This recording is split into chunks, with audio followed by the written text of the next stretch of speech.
Welcome to Paris 47. The show is just about to start.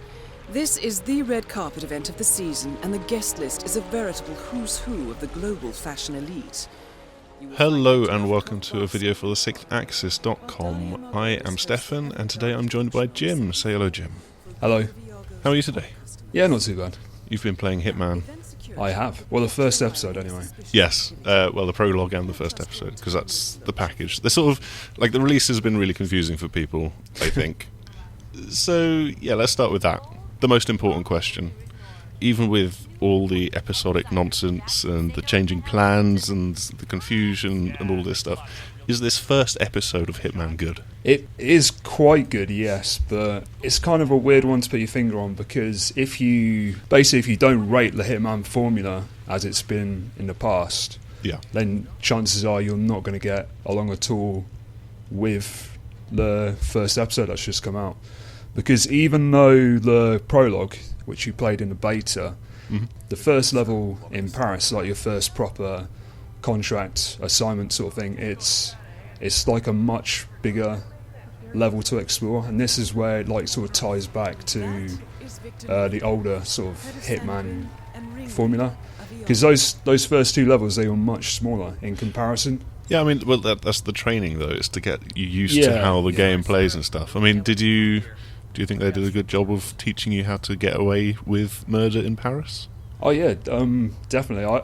Personally, I'd probably say, from what I've played so far, I actually prefer the prologue to the Paris mission. I think that's just, for me, it was just having those like smaller kind of scenarios where you could dive in, you could plan something, and then you can get the kill and escape all within 10 to 20 minutes, depending on how exotic you want to be with the killing style. Very exotic, to the point where I would just fail miserably. Same here, and I think if you're the sort of person who, like a bit of a perfectionist, like myself, like Agent 47, then you can sort of come undone in the Paris level, because it's so easy to set up, like have a grand idea for a kill, like which weapon you want to use, which disguise you want to use, and then you can think all of this up, and then it can come tragically undone in the last second when someone just happens to be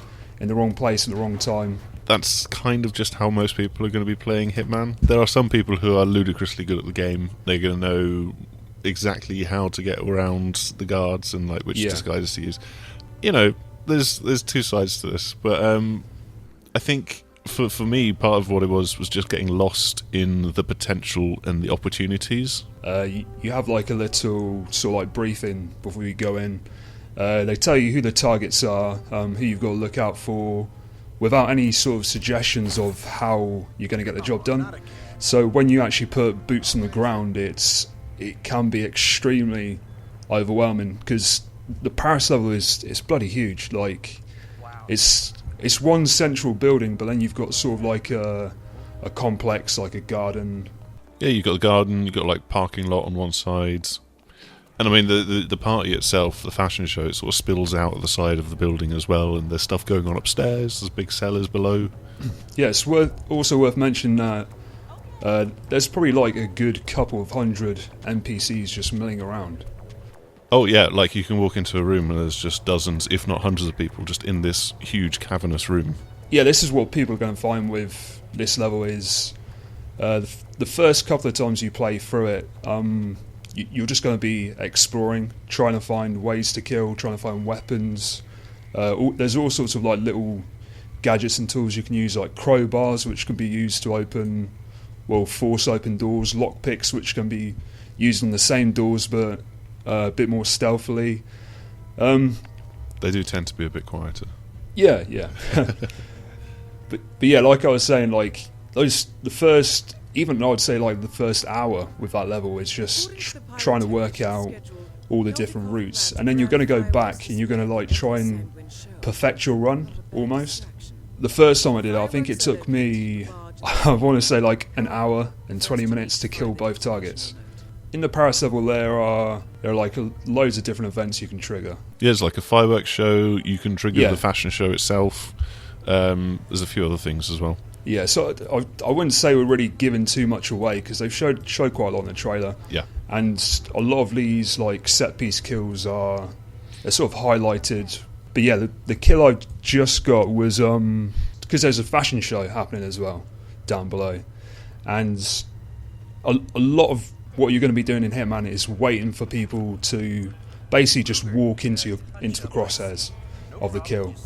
So I waited for him to step onto the catwalk, and there's sort of like a big light display above the catwalk. Yep. And if you happen to have a crowbar, I think there's plenty of them knocking about somewhere, and you pick one of those up and you can sort of bash away the lights so the light display falls on top of him.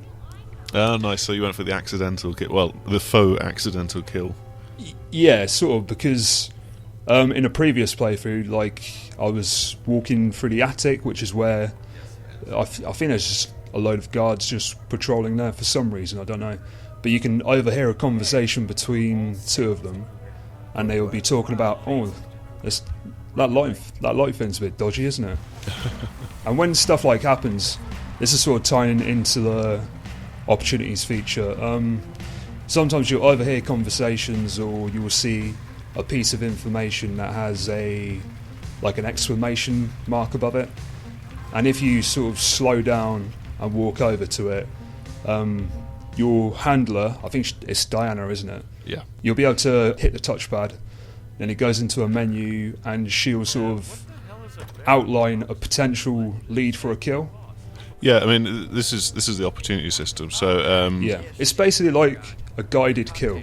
Yeah, it will lead you through the steps that you need to do in order to kill someone in this particular fashion. I think that's important for people like me who are rubbish. But it's important to note that one thing that they've changed since the beta is that it prompts you to turn this off if you think that you're experienced enough with the game. So if you've been with the series for donkey's years and you know how blood money and absolution work and all the possible things that you can do, then you know what you're looking for, so you don't need to be dragged through by your nose. But I think that's, there are a lot of opportunities. So there's all this replayability in the actual level itself, but in terms of the game and reusing that level, it also does several different things. I mean, let's talk about those for a minute. So I think in terms of the actual level itself, every time you perform one of these kills, chances are it will unlock like a challenge or a feat. So for instance, like when I dropped the light display on top of the target, it unlocked one of the challenges or feats was to kill the target in that way. So when I managed to escape the level and went to the debrief, I was given 5,000 experience points. And every time you level up, it gives you new items and new unlocks which you can use in your loadout for the next time you do your playthrough.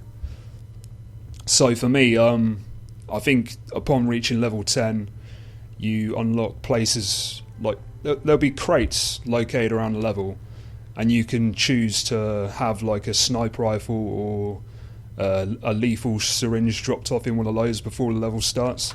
You sort of got that hook there to keep playing and keep unlocking these challenges, because you get points that will give you even more options the next time you play through. Yeah, and I mean, there's other stuff like being able to spawn with a particular outfit on. Yeah. As you said, the crates. I think they call that smuggling in the planning menu system. Yeah. I guess that ties into the contracts mode. Yeah. So there's a very brief tutorial about it. Right. It's user generated content, so it's contracts that are made by players who, if you want to make a contract, you just go into the game and you play the level as you normally would, but you can hold down the instinct button, highlight anyone on the map, anyone at all, and tag them. And if you kill that person you've tagged, you create your own contract. So if I was to publish that contract and someone was to play it, they would have to kill the same person in the same way in order to be that contract, if that makes sense.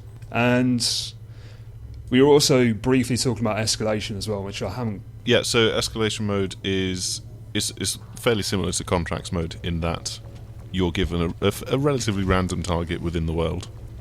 But the first time you play through it, it's just go and kill this target. And they've rejigged certain things in the map as well. So the cameras are in different places. You might then have to stick to a different path, that kind of thing.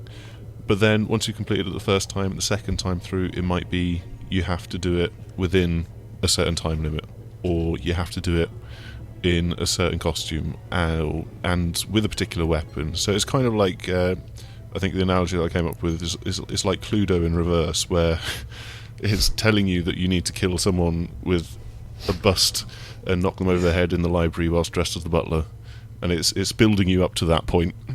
Yeah, that's a good way of explaining it. I think the last one we have is Elusive Targets, which is, it sort of ties into this thing where there's sort of like daily challenges, that sort of thing, where you're given a target to kill in a level. You only have one chance to go into this level and kill them, and the targets who are picked out, they cycle every 48 hours, so you're not given much time to do it. That sounds like that's going to be tough, especially only being able to try it once. I'm saving, I'm making save games and loading up every time someone gives me a dodgy look, I'll dive into the menu and load up my last save, because I just have to try and get it as perfect as I can. So, I mean, that is like one of the key cornerstones that IO have got in terms of getting people to keep playing the game, and that's important because you've got to wait for the next level. And yeah, I've actually seen what comes next. So the second episode, is it Sapienza in Italy? It's in Italy. It's Sapienza, and I'm not allowed to reveal everything, but I can tell you a few things about it. And so it's this sunny coastal town, and it kind of feels like it's just been ripped out of Just Cause 3. That's the kind of look that it has when they've got the flyby cameras. And I think what's really interesting about it is that it feels so much bigger. Bigger than Paris. It feels just bigger because it's sort of built on this hill, and you go down the hill, and it's just you're out in the open as well, and so it doesn't feel like it's a perfectly designed sandbox for you to play in. It feels like it's a town, and you're exploring the town. You've not got the same kinds of crowds, so people are a lot more spread out here, but you do have you've got like a church, you've got a mansion that's got catacombs, there's a secret lab. And that is kind of an important point because that's the secret lab of the main target.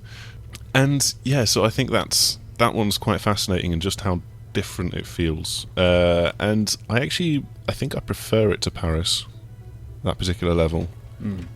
I've also seen the third level, and this is set in Marrakesh, so it's got a very different tone to it in terms of the setting. And also it is set in the last few hours before a planned military coup, and your targets are an army general and a Swedish banker, which are kind of two very, very different targets.